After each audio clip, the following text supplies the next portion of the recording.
వేరే రాష్ట్రాల్లో క్వారంటైన్ పెట్టినారు. క్వారంటైన్ డబ్బులు తీసుకున్నారు.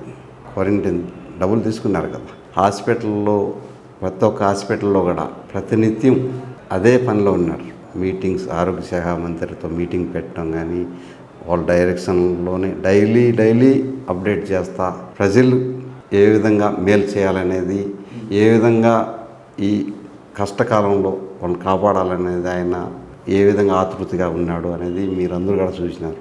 అదే కాకుండా ప్రత్యేకంగా ఎన్ఆర్ఐస్ కువైట్ నుంచే కాదు, ఎన్నో దేశాల నుంచి ఇక్కడికి తీసుకురావడం జరిగింది. తీసుకువచ్చి ఎయిర్పోర్ట్లో వాళ్ళకు అల్పాహారం, ఇందుగడ చిన్న స్నాక్స్ పెట్టి ఏపీఎన్ఆర్టీ సంస్థ ద్వారా గవర్నమెంటు డైరెక్షన్లో ఏపీఎన్ఆర్టీ సంస్థ ద్వారా ఎయిర్పోర్ట్కి వాళ్ళని రిసీవ్ చేసుకోవటం, ప్రత్యేకంగా వాళ్ళకి ఫ్లైట్లు పెట్టింది. ఇంతకుముందు చెప్పినా కదా, ఫ్లైట్లు ప్రత్యేకంగా చార్టర్డ్ ఫ్లైట్స్ పెట్టి ఇక్కడ తీసుకొచ్చి, అంటే టికెట్స్ కస్టమర్సే పెట్టుకున్నారు. కొందరికి లేని వాళ్ళకి నేనున్నా కదా కాబట్టి నేను ఉండే దగ్గర మటుకు నేను ప్రతి ఒక్క ఫ్లైట్లో కూడా 4-5 మందికి ఫ్రీ పెట్టించిన నేను. ఒక 5 KD అట్లా ఎక్స్ట్రా పెట్టి టికెట్కి. ఎందుకంటే కొన్ని ప్యాసింజర్స్ తగ్గినప్పుడు మళ్ళీ మనం ఎగేయాల్సి వస్తుంది. ఏదైనా కొంచెం ఎక్స్ట్రా వచ్చింది అనుకో, దానికి మళ్ళీ మనం 4-5 ఎవరన్నా ఉంటారు కదా, ఇబ్బంది, డబ్బులు లేని వాళ్ళు ఉంటారు, ఖచ్చితంగా వాళ్ళకి చేయాలి, హెల్ప్ చేయాలి.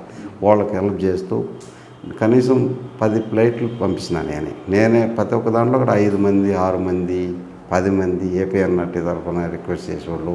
ఇక్కడ నుంచి మన నాయకులు కానీ, ఎమ్మెల్యేలు కూడా ఎంతోమంది రిక్వెస్ట్ చేశారు. కొందరు ఇబ్బందులు, కరోనా టైం, వర్క్ లేదు, డబ్బులు లేదు, ఏదో ఇక్కడ యువతలకు పోతే ఏదో బంధువులను చూసుకుంటామనే ఒక ఆతృతతో ఉన్నారు అందరూ. వాళ్ళకందరికి కూడా సపోర్ట్ చేస్తూ పంపించినాము.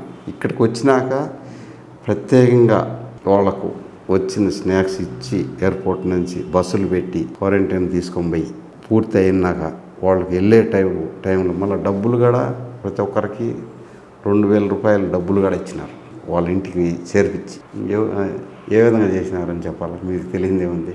ఆ విధంగా చేసినాడు కాబట్టి జగన్మోహన్ రెడ్డి గారు దేశంలోనే మన ప్రధానమంత్రి గారు కూడా చెప్పినారు, బాగా చేసినారు శభాస్ అని. కరోనా టైంలో ప్రత్యేకంగా ఆయనకు